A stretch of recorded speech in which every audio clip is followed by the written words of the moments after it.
Happy Tuesday. Bad headache despite the fact that I'm dancing, but it's we're nearing the Christmas period, and it's our last show for 2023, and we resume the following week. I think the week of the 15th in January 2024. So we have survived 1 year, another year as a country. So we're grateful, but again, bless up to our listeners and thank you so much for your continued support. My name is Michael Jackson, Executive Director of Jamaicans for Justice. And I'm Jade Williams, Policy and Advocacy Specialist at Jamaicans for Justice. Yes. All right. So the week is coming to another end. Today's what, Tuesday? Well, Yes. I guess we're still early up. We just started. No, I'm already counting down. But the office closes on December 15th. But to those who require the support of JFJ, be assured that on our social media platforms and so on, we will ensure that our emergency contact information is there. So should you require any support, we are always standing ready to lend such support to our potential clients, stakeholders, and so on. Not civil society organizations. We love you all, but the meetings have come to an end. Yes. For 2023, we're talking potential clients who may unfortunately be victims of different human rights violations. So we stand ready. All right? Yeah. So last week, Jade, we celebrated Human Rights Day on December 10th. It was on a Sunday this year, 2023. And the theme was really focusing on freedom, equality, and justice for all. And we did a few things as we celebrated that period. I'm not sure if you wanted to start with the community intervention that we had. Yes, sure. On Friday. Sure. Yes, so on December 8th, for those of you who have been following our social media, and so you would have seen us, but we were out in Halfway Tree at the Transport Center and over the Halfway Tree area, celebrating Human Rights Day, giving out public information. We were joined by an outside broadcast by one of British competitors. And we were also joined by several of our clients, our supporters, our youth advocates, our peer support group, that all participated, and our civil society partners that all participated in our walk for justice in Halfway Tree, where we went from the passport office back to the transport center, going around with the support of the Tivoli Gardens drum corps and drill team. An excellent performance from them, some very talented young performers. But we were able in that time to highlight some of those landmark cases. We were also supported by one of our longtime clients, Miss Rosalie Reed, who was there to support her brother who was killed by security forces, Dean Reed. So it was a good day of celebration. 13 years and she still has not gotten justice for the family. Indeed. So it was a good day of celebration, but also a day of reflection for us on some of those poignant cases. So we want to thank those persons who were out with us. Thank you so much for your support. And of course, there will be several more interventions like that as a part of our justice tour going into next year. So look out for those announcements on our social media pages. Yeah. No, on Sunday night, thanks Jade, we had our Human Rights Day reception and a soft launch, if you will. It was not a fulsome thing. Yes. A soft launch of our 25th anniversary that we will be celebrating come 2024. So JFJ officially turns 25 in August 2024, and we have different periods that we're going to be celebrating. Now, Susan Goff did such a great presentation at our event, talking about the tapestry of JFJ and how important the different threads have been in terms of the contributions and the thematic areas of focus in terms of family support and so on. And JFJ started in April 1999, and I just wanted to run through it quickly. because I think it's an important conversation to have, not only within the context of the 25th anniversary launch, but Yes. as we contemplate how far we've come in human rights in the country. So we started in April 1999, protesting the gas tax that was imposed by the then Prime Minister, the Honorable P.J. Patterson. Yes. 31%. And as the stories are told, you had what you would call the two Jamaicas protesting. You had those who were from the inner city communities, those who were from what you would call the uptown communities. At that time, at the foot of Jack's Hill, we eventually came together. People were outraged. By the way, PJ Patterson had to roll back that gas tax because of what had happened in the country at that time. But an important part of the history, and I'm so happy as Susan told it, because what is disheartening for us, that just last week a stalwart in JFJ's history passed away, and her name is Miss Jenny Cameron. She is the mother of Michael Gale. This is the second case that JFJ took on in August 1999, where Michael Gale, a young mentally ill man, was killed by the security forces in Olympic Gardens, beaten to death. He didn't die on the spot, actually. He was vomiting blood and so on. He died at the hospital. And it was through the insistence and the perseverance of his mother, Jenny, who died a horrible death last week, killed at gunpoint. But her role in JFJ's history was that she pushed us as we supported her in bringing the matter all the way to the Inter-American Commission on Human Rights, when the government at the time decided that we're not going to be prosecuting this matter. She took it to IACHR with JFJ support, and the family was awarded some $3 million. Then you had Hugh Small, supported by Sherian McGregor, who worked on this case in the early days, of course. But our advocacy did not stop there. Because of Miss Cameron, because of founders such as Dr. Caroline Gomes, who also spoke at the event on December 10th, the advocacy, and this is it with an organization like ours, it doesn't just stop with a court matter being won, so to speak. It's institutional changes towards justice reform. So because of Miss Jenny Cameron, because of JFJ, we had the INDECOM being established in 2010. Mr. Hugh Faulkner, the current commissioner of INDECOM, also extended his condolences, as did Mr. Hugh Small with Miss Cameron's passing. So JFJ, we have had such a instrumental and influential history in terms of the cases. But as we approach 2024, we're going to be fulsomely diving into that history as we celebrate our 25-year legacy of justice in Jamaica. And the current team, we're all motivated each time we hear Dr. Gomes and Susan Goff and so on speaks, because we have to push ahead and realize that we have to move the needle a step further to continue this great legacy. So it's such a humbling thing just to be a part of JFJ for me personally, and I hope the team shares that sentiment, of course. Towards the second half of the program, Jade, we're going to be talking about Human Rights Day, some comments from the Minister of Legal and Constitutional Affairs, and some comments from the Information Minister and others. Yeah. All right. Thank you so much for that, Mikhail. So as we go into our fulsome topic, I would love to give you our right of the day today and our trivia question. And our right of the day today is from our Constitution, and it relates to your right to equality before the law. And this simply means that all individuals, regardless of their background, characteristics, or status, is treated equally in the eyes of the law, and this includes the equal protection and benefit of the law. One major point of JFJ's advocacy has been the unequal protection, for example, of men and boys from sexual violence, which will make up a important point in our substantive topic. So today's right, that you have a right under your Constitution, Section 13(1)(g), to be considered equal before the law and receive equal protection and benefit of the law.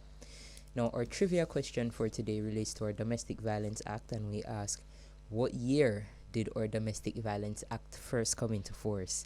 And if you've been listening to our show in any capacity, you would have heard this many times. So I should expect our trivia question to be answered very quickly today. And you can do so by sending us a WhatsApp at 2397583 or responding to it on our social media pages. Now, our fulsome topic for today is where are we now, Jamaica's legislative and policy response to GBV. And we'll be joined by several persons on this. Professor Diana Fox, who is the University Director of the Institute of Gender and Development Studies, the head of that same institute, Dr. Karen Carpenter, and longtime gender advocate and supporter of the organization as well, Ms. Hilary Nicholson. So on the 1st of December, 13 civil society groups, including JFG and 19 advocates, would have penned an open letter to parliamentarians urging several reforms in the response to gender-based and domestic violence in Jamaica.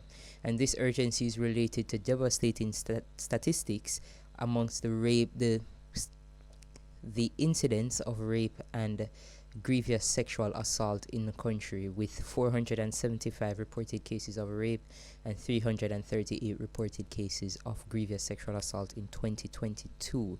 Now, in addition to those statistics, the Domestic Violence Intervention Centers recorded 1,720 intimate partner violence cases and 924 family violence cases, with more than 650 reports coming from children. And all of these concerns are separate from those cases that have been managed by civil society actors such as Jamaicans for Justice, E for Life, and several others. You know, what is concerning for us is that since 2014, the Joint Select Committee was established by Parliament as is legislatively required. There was a pause in, following the first sitting after they heard numerous submissions from civil society. We had to be calling on them in 2016, 2017, early 2018, saying to them, let us reconvene that Joint Select Committee and look at the recommendations. There were several sittings in 2018. A report finalized in the end of 2018, published in 2019. It's now 2023. No substantive changes have been made to repeal marital rape provisions under Section 5 of the Sexual Offences Act. The government has indicated that they will not be redefining rape unless there's a referendum that touches or addresses burglary, which is quite problematic, not constitutionally required. And quite frankly, as we said in our open letter, it is reneging on one's responsibility that they have as parliamentarians. Other matters that are before it, closing age exemptions for children who are having sex with each other under age 16. But what is interesting is that on December 5, you had the Honorable Minister Olivia Bamsey-Grange, who indicated that a Domestic Violence Act or a bill will be tabled in Parliament this week. So we will be watching Parliament today to ascertain whether such bill has been tabled. But what is also of need for call from civil society is the level of involvement. How open will that Joint Select Committee sitting be, wherein, the timeline and so on. But certainly we're saying to the government of Jamaica that April 2024 should not pass, and you do not have a recommendation report finalized so that we can see the Domestic Violence Act being revised at some point in 2024, very, very early, because it has been far too long. But our call goes beyond the Domestic Violence Act to be touching on the Sexual Offences Act, Offences Against a Persons Act, and so on, that deals broadly with sexual violence. So just to put that quickly in context as our guests share their perspectives, I think let us take the break, and when we regroup, then we have the full discussion with our family members, if you will. Welcome back to Let's Start Justice. We are discussing where are we now, Jamaica's legislative and policy response to GBV. And I know that we are already joined by our three guests, Professor Diana Fox, Dr. Karen Carpenter, Ms. Hilary Nicholson. But before we ask for their perspective, I will ask my engineer to quickly play the clip from our minister on her intentions for the Domestic Violence Act. Great pleasure to actually indicate today that we are far advanced in treating with amendments to the Domestic Violence Act. and it will address the low-hanging fruits that came out of the Joint Select that were recommended. And it also includes fine for breach of protection order. It includes how we will treat with perpetrator use of firearm, and a number of other. There were 6 amendments that were seen as low-hanging fruits. And we will be addressing that matter next week, where I will name the members of a Joint Select Committee. Because where we have reached now is the drafters are drafting, just about finished drafting, the amendments to the bill. It will go to LegCom committee. It will come to Parliament through a Joint Select Committee, and then the bill will be tabled. And that was Honorable Babsy Grange, or Minister of Culture, Gender, so on and so forth. And I think, my apologies for misquoting the minister. She had indicated that the Joint Select Committees will be named, not the actual tabling of the bill, which is what we really need a timeline around. Yes, exactly. So we are joined, as we said, by Professor Dana Fox, Dr. Carpenter, Miss Larry Nicholson. And I thank you all, firstly, for joining us. Good afternoon. Good afternoon. And I'll start with you, Professor Fox. I hope you were all able to hear the clip being played just now, just to get your perspective on that statement from the minister. Well, I think it's a welcome statement. And first of all, hello, thank you for having me. And it's a pleasure to be here with all of you. I think it is a welcome statement, but I also think that given the urgency of the issue and the high rates of domestic violence in Jamaica, there must be some rapid action that is taken. And among those, in addition to accepting the recommendations of the Joint Committee, there needs to be a definition of domestic violence that is much broader, that includes not only physical violence, but verbal violence, sexual violence, psychological violence, socioeconomic violence. And there are other additional amendments that should be addressed. I don't want to take up too much time, and so I can leave it to my colleagues to address other areas. But there are a whole slate of recommendations that need to come in addition to what the minister has stated. Thank you for that, Professor Fox. And I know Dr. Carpenter should have been familiar with the original process that we would have gone through to give these recommendations prior. And I wonder how you feel hearing another set of promises coming from the ministers in regards to implementing these recommendations that we've been waiting on for so long. Well, I think, and again, as Professor Fox said, thank you for having us. Happy to join in the discussion, and certainly celebrating with JFJ your soon-to-be 25th year. Yes. I feel it's the 25th year already. So we want to recognize the important work that JFJ is doing in galvanizing the public, in making people aware. And I think the minister herself has a very difficult task. So I'm not underplaying what it takes to change hearts and minds in this country, how we overcome cultural and other sort of endemic biases towards women being treated as large children. And if we treat our children in a punitive fashion, emotionally, psychologically, physically, then we can hardly expect better for our women.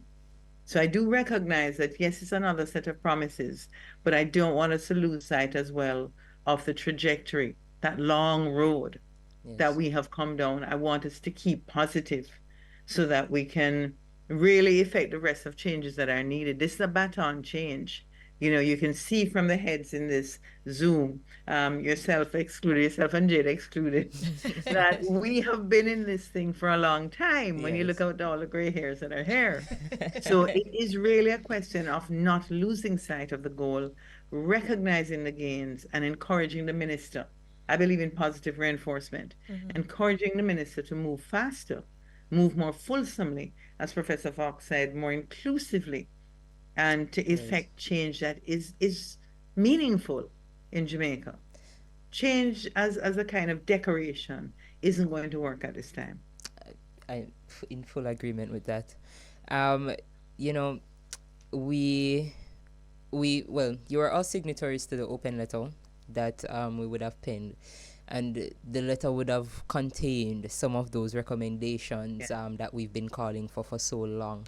And as we look at, for example, the recommendation to increase the fines, we got some pushback to say that we're often calling for less punitive measures. So how are we calling for an increase of the fines? No. And I would ask Ms. Nicholson, as it pertains to the increase in fines, what would you hope that such an amendment would do? Like, what is the effect that we're hoping to see with some of these recommendations? I think you're a bit muted.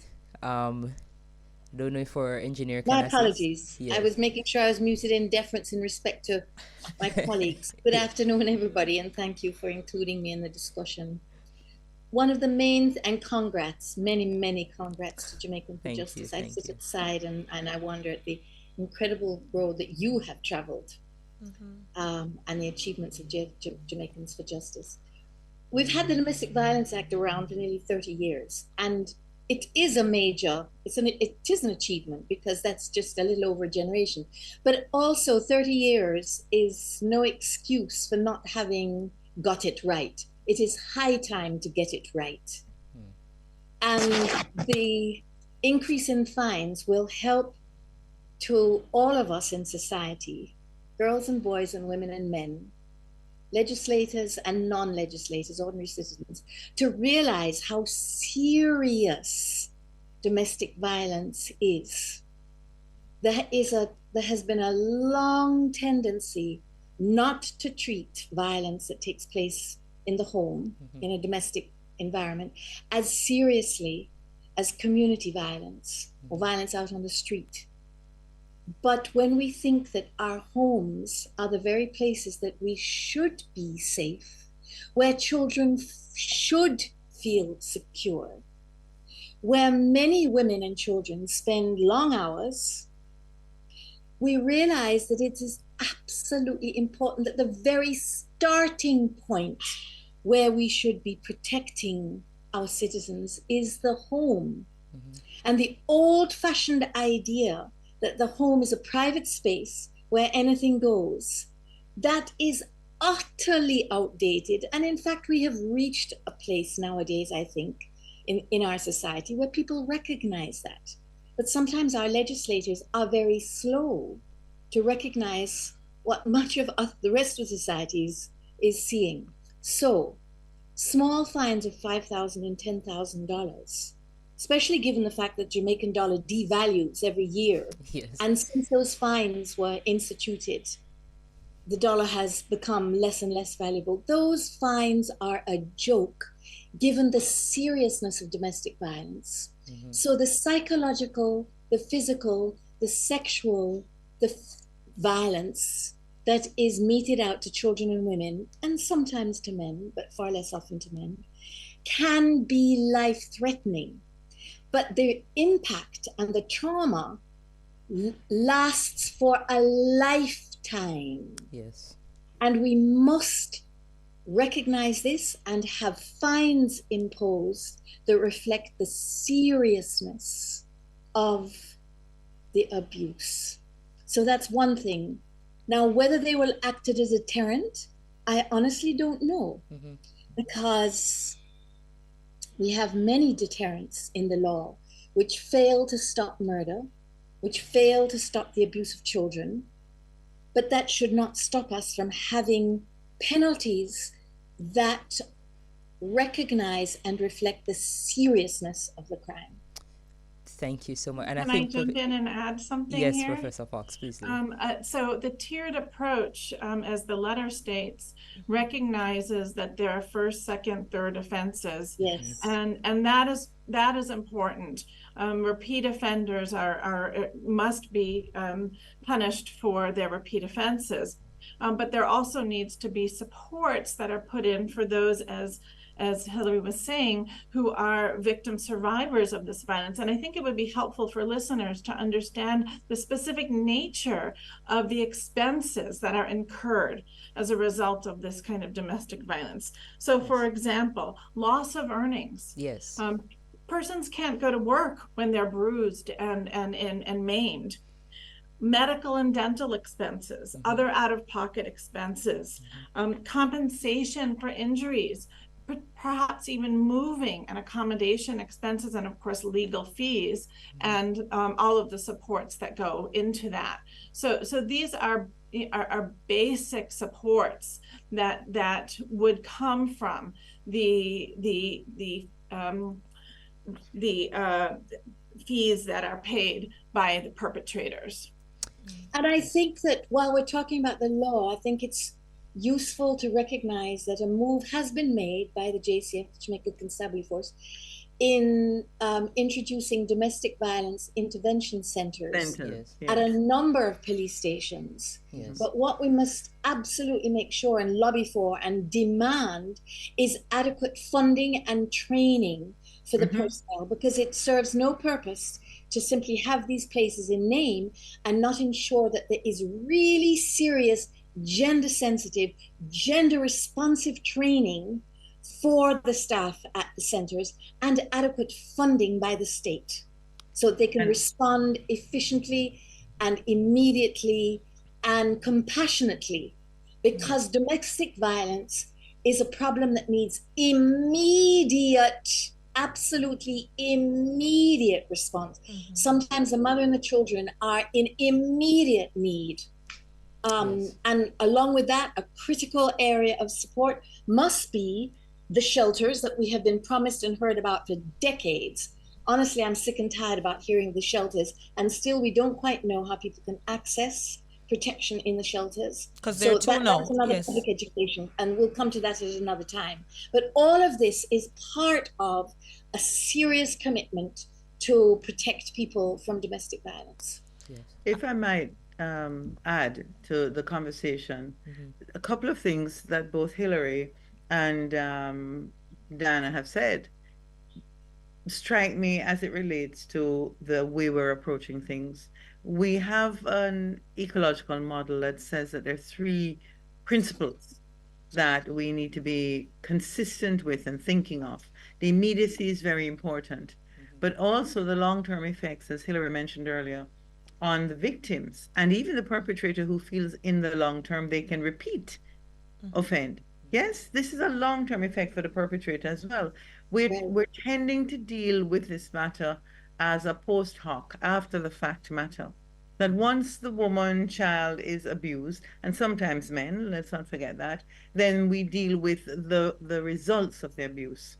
But we're not using principle one of the ecological model, which is prevention.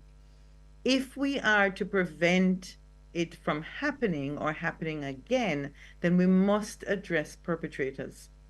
And there are 4 or 5 ways in which we can address perpetrators that are inculcated in law in different countries in the Caribbean, including batterer responses and batterer rehabilitation. We cannot simply throw our hands up in the air and say we can't do anything about the perpetrators. Yeah, they're offending for a reason. And there are different types of violence, and we must make that part of the law. As it relates to the fines, okay, so Dr. Carpenter, I'm going to ask you to pause for just a minute. We're going to pick up with you on that point after the break. So hold that thought for me, please. Welcome back to Let's Start Justice. We are discussing where are we now, Jamaica's legislative and policy response to gender-based violence, and we are joined by several stalwarts in the fight against gender-based violence, Professor Diana Fox, Ms. Hillary Nicholson, and Dr. Karen Carpenter. Before the break, Dr. Carpenter, you were sharing with us your perspective on what needs to be done to address the perpetrators. I'll ask you to finish that thought for us, please. Yeah, thank you, Jade. And I want to also emphasize that as someone who deals with relationship and sex therapy as a psychologist, these are cases that we see repeatedly. All of us who are here today, all 5 of us, have seen these cases repeatedly. Yes. And one of the things that we must recognize is that a perpetrator and a victim come together various times. Mm-hmm. A victim is not necessarily going to want to leave the home, need to leave the home, should not be forced to leave the home unless life is in danger. So we, as those who seek to help, cannot dictate for somebody else what their life is, but we must look at the statistics. When I look at IPV cases, intimate partner violence cases, which are part of domestic violence, what I see is a majority of women and men come back together. Yes. So we can pretty much predict that despite how heinous the crime might be, that those partners are going to come back together for many reasons, including that they have children prior to the incident. Property and So we so on. must insist that the law also take into account the lives of these folks and to Yes. make sure there are provisions for rehabilitation for the perpetrator. The victim needs counseling and support, but the perpetrator must go through some kind of rehabilitative process. I think that is one of the bigger criminal acts that we are committing as a society when we do not address the cause of the violence. Again, Hillary mentioned the paltry fines. I think if any Jamaican who is literate looks at fines across the board for traffic offenses, traffic offenses are fined harder than domestic A violence. seatbelt fine is $10,000, but breaching a It protection is order is crazy similarly that we think $10,000. that a human life, when it is in threat for lifelong trauma, is worth less than a traffic violation. You only have to tally them and you see where we're placing domestic violence. We really have to do better. You know, Dr. Carver, as you talk about approaches, what comes to mind is one thing that we've been observing in our cases at JFJ is victims will often be referred to mediation by the court, for example, along with the perpetrator. So, you know, I'll go to Professor Fox first and ask, you know, what is the perspective on that approach to use mediation in response to domestic or gender-based violence issues? Kevin, if you could assist us with the Sorry. Yes. Sorry. I I on was mute. looking at Professor Fox's expression and she almost looked pained before she responded. Yes. There are situations in which mediation, I think, restorative justice through mediation is valuable. And again, it has to be supported financially. But I think that it should not be a replacement of some of the things that we're saying by any means. It is one pathway among many pathways, and the requirements that would come under the more punitive measures of increasing the fines wouldn't necessarily accompany mediation. And so that might give a message that the financial suffering, the physical, psychological, and other forms of suffering that are incurred through domestic violence aren't as serious as they truly are. I don't know if there's any different perspective. Hillary, I think you want to say something. I recognize that occasionally restorative justice may work, but generally it is being found that domestic violence cases are not really the right cases for restorative justice. This is because in mediation, very often they're not, because in mediation, the parties sit across one another at a table, Yes, and the emotional and power dynamics in domestic violence are very, very complicated. Anybody with whom you have an intimate relationship, household relationship, especially if it is a sexual relationship, there are very strong emotional and power dynamics at play.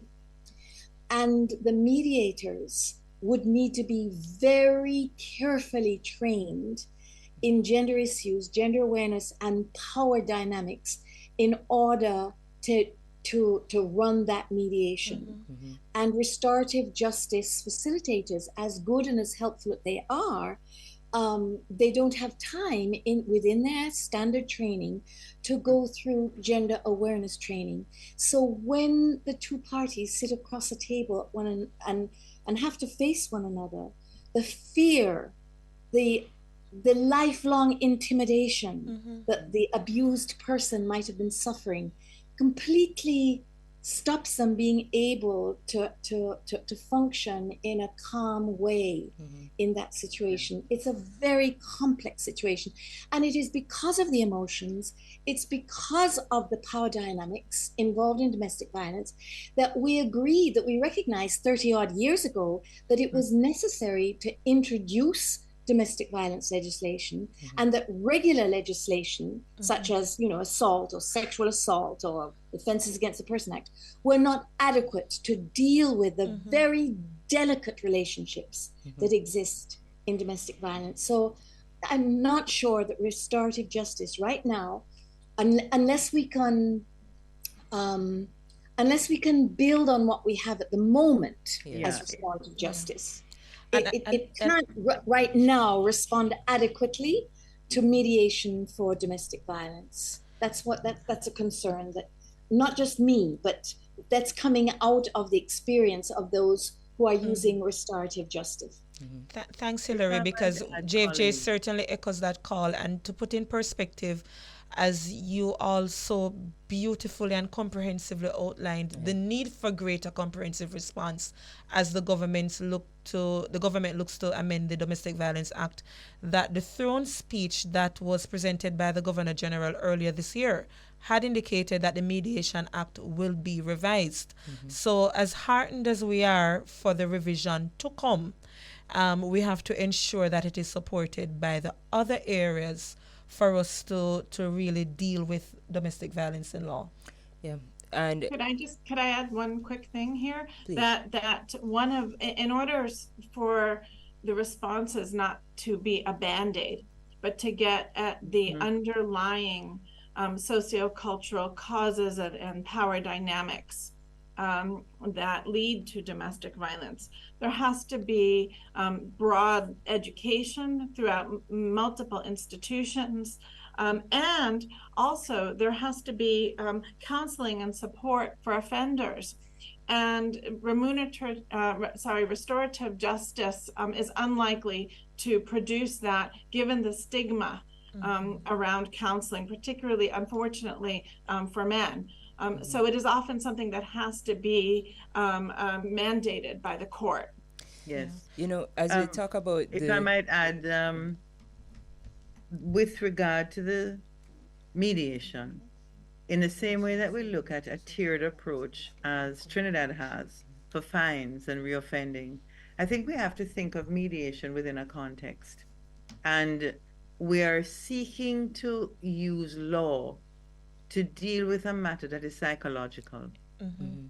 We are avoiding the obvious issue that a batterer is having a psychological difficulty. A majority of men do not abuse women. A smaller percentage of men seek violence as a means of resorting or resolving conflict. Yes. And I think we are coming close to looking at the psychological factors in the Sexual Harassment Act. That took a much different approach when we talked about what the tribunal should look like, and that it should be comprised as well of psychiatrists and psychologists.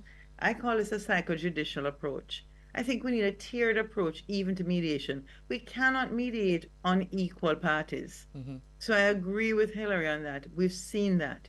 If the perpetrator has not received any kind of assessment, psychological assessment, any kind of rehabilitative treatment or sessions, there is no room for mediation. Yes. You cannot mediate with people who are terrified that if they don't agree, that something else is going to happen to them, because this has been their experience. And we know from the psychological research, psychiatric research, that trait violence, that personality trait violence is different from public assault. Yes. The person who comes up to you and assaults you on the road is experiencing a different kind of violence, because violence has categories, from the person who lies down with you, creates children with you, and batters you at the same time. These are two different kinds of psychological disorders. And we must approach the psychology of the person who's battering if we want change. Thanks, Not you. just Dr. fines, Carpenter. yes, fines, Yeah. but they must get psychological assessment and treatment. Thank you. We are upon time, but we just wanted to get just one perspective each.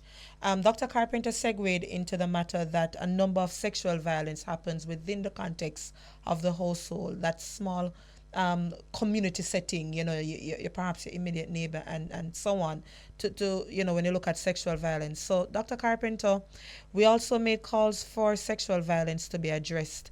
So, I'm not sure if we could just speak quickly on, and we'll ask Hillary and Prof to also speak. What is your urgent call for sexual violence amendment as the government contemplates domestic violence? How do we ensure that the other areas are touched on? One recommendation that you would call for. Well, I think I just mentioned the one recommendation which I would build on, which is we must have psychological intervention. Sexual violence as it relates to rape, for instance, is violence. It's not sex. We do not classify it in the same way as we do consensual intercourse. It's an act of violence with sex being the weapon. So I think we must assess the psychological wellness or lack thereof of the individual and give appropriate treatments along with penalties, certainly. I am not saying we remove penalties. I'm saying penalties alone won't do. Thank you. We cannot rehabilitate people simply by locking them up with people who are worse than them. That's not rehabilitation. Thanks. Hillary, your one call for a sexual violence amendment? Oh, sorry, I hadn't heard it before. You're asking for call for generally. Yes, generally for sexual violence. Oh, okay. Yeah. Well, in terms of legislation, it is absolutely necessary that we redefine rape. In most of the workshops and the training sessions that I'm part of, citizens are appalled when they learn that boy children are not protected. Well, the penalties for the sexual assault, which we would think of as rape of a boy child, is not treated as seriously as the sexual assault of a girl child, which is also referred to as rape. At the moment, there's a very narrow definition of rape. And because of that narrow definition, the penalties associated with forced anal, we have to talk about it, forced anal sex, for example, are lighter than those associated with rape. And people, ordinary citizens, are just horrified at this because there's an awareness of the pervasiveness of sexual assault of children, whether they are female or male. We all know that sexual assault of girl children is reported more because this is the stigmatization of sexual assault against boy children is phenomenal. We don't have time to look about that. Yes. So I'm calling for the redefinition of rape so that the sexual assault, i.e. rape, of boy children is treated as rape, and that the penalties are as high, and that would also spin off against, for sexual assault of men. I mean, anal penetration. Basically, any kind of penetration, whether it is oral, anal, or vaginal, to get honest about the words, needs to be treated as rape, whether the victim is female or male. Absolutely. Thank you. And finally, from you, Professor Fox, your call for reform on sexual violence. Yes, I was going to say a similar thing as Hillary, but I would also add that for both domestic violence and for the Sexual Offenses Act, they need to be expanded to include situations that are involving non-heteronormative and non-binary persons. If only women can be victims of rape, and Jamaica has a very narrow definition of gender identity protections, trans women would be considered men under Jamaican law and afforded no legal protection. TransWave has talked about this. And so that additional element would make the law more inclusive for all persons who are potential victims and survivors of rape under this broader definition. Yeah, thank you so much to all of you. Thank you for joining us. As you know, we talk a lot, so we could talk for several more hours about this. We have spoken for several hours on these topics before in other private settings. So we appreciate you joining us on the show to give some public education on these perspectives. And we look forward to you joining us again in the future. Hopefully, when we're announcing that some of these changes have been implemented as promised.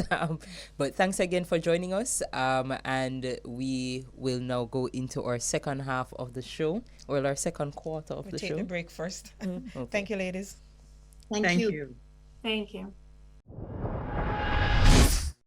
Welcome back to Let's Start Justice. We had a very good discussion on the Domestic Violence Act and other provisions around sexual violence. I think I corrected a statement that I had made earlier that the Domestic Violence Act, the bill, the proposed amendments would be tabled, and then I took it back because of what the clip said. But somewhere I'd heard that it will be tabled today, and I'm actually seeing that it is on the Parliament's agenda to be tabled. I see another part that says to be tabled and taken. So we will watch Parliament today and see again who are those Joint Select Committee members, when the Joint Select Committee sittings will commence, the estimated timeline that the government has in place. So I hope the parliamentary opposition is really doing their work to ensure that these questions are answered. I know the leader of the opposition last week raised some questions around a broader comprehensive response to domestic violence, some of which you heard our colleagues discussing earlier. So we will watch Parliament today and see what happens. We won't be here next week to brief you, but whatever we can share on our social media platforms, we will, and the conversation certainly continues. No, last week Human Rights Day, and I want to read something of interest. You know, I'm trying to follow the younger folks. I do everything on my phone. Two people called me young last week, or about 3, so I took it with great pride. Wow, they're so incorrect. You're quite old. You go about your business. But, serious matter now, the Minister of Legal and Constitutional Affairs was at an event over the weekend that was apparently hosted by the Public Defender. And it was covered in the Jamaica Gleaner. And I wanted to read a quote as the Jamaica Gleaner has it. And it says this: stating that the country's crime rate has been a real problem for the Holness administration, the minister expressed disapproval with law-abiding citizens who she said she wishes would let their voices be heard against the criminal elements in the same way that they often let their voices be heard when they raise concerns about the criminal elements. There was another section that the minister stated, and the Jamaica Gleaner quotes, "In spite of our challenges here on the island, we're still better off than many other places. Jamaica is unmistakably a free and democratic society. I just wish that some people didn't know their rights more than their wrongs." Why do I find these comments troubling?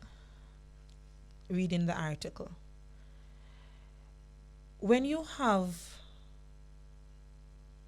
cabinet officials basically saying to people, the same utterances that people make online, look at them in the inner city community.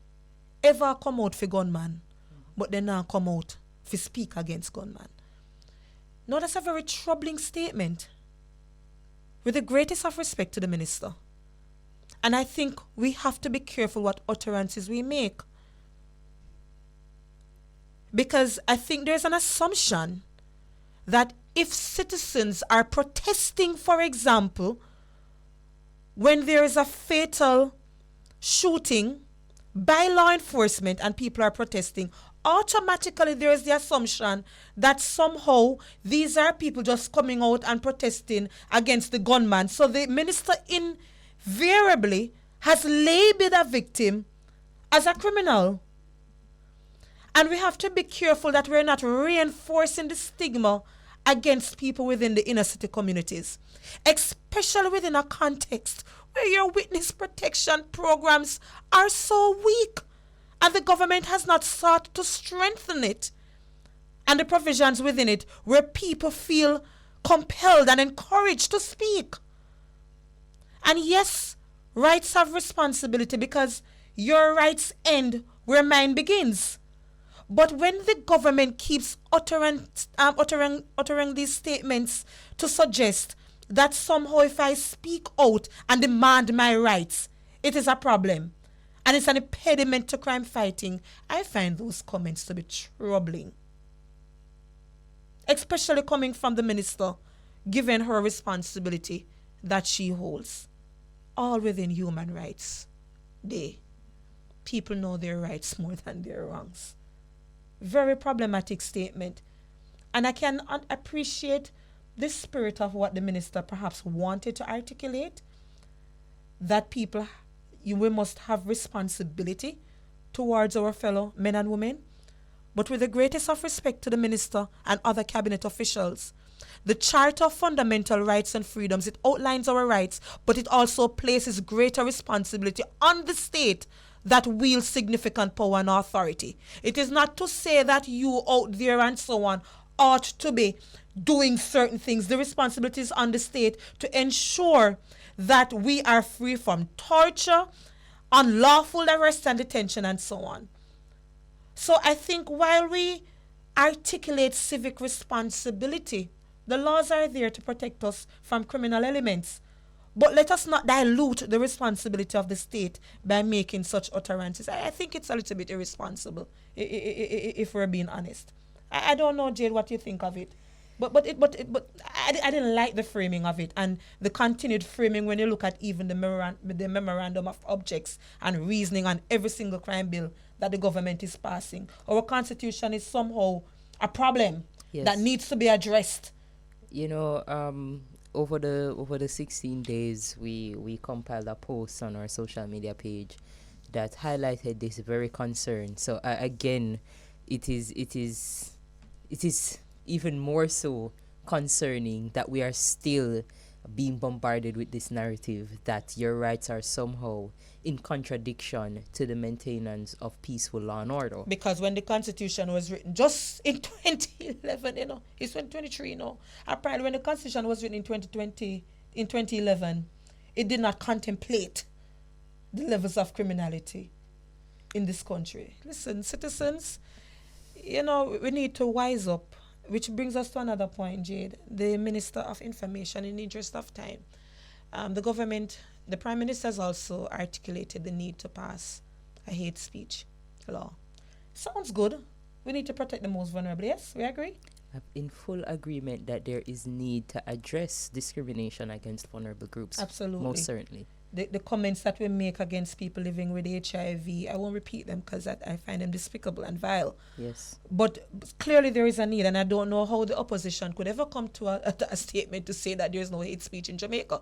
Far from it. Far from it. However, we always have to look at context within which governments want to pass laws. And when you can have a government through its Minister of Information saying that let us pass hate speech because people want to undermine the state. I want to bring in context, people. Jamaica removed a sedition law in 2013 that basically was criminalizing libel against state.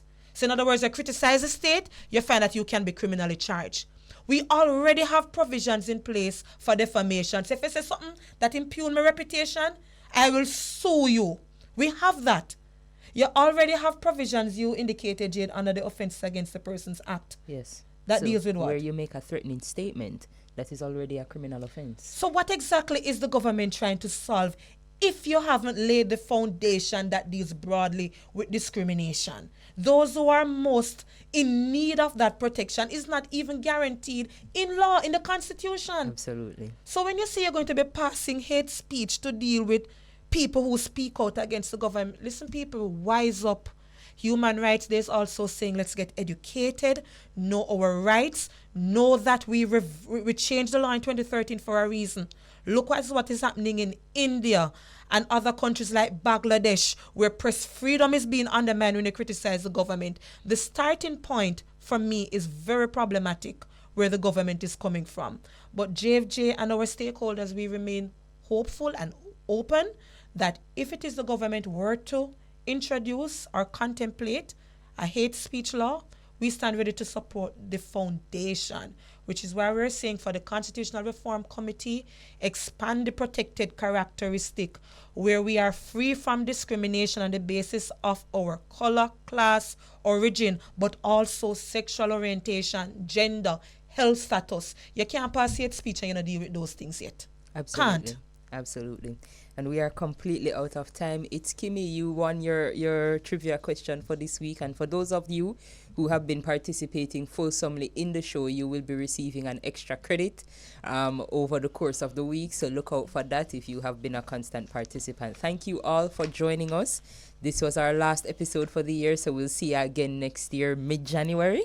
You sound way too excited. I'm very excited. Thank you. Sharing the merriment. Have a good Tuesday. All right.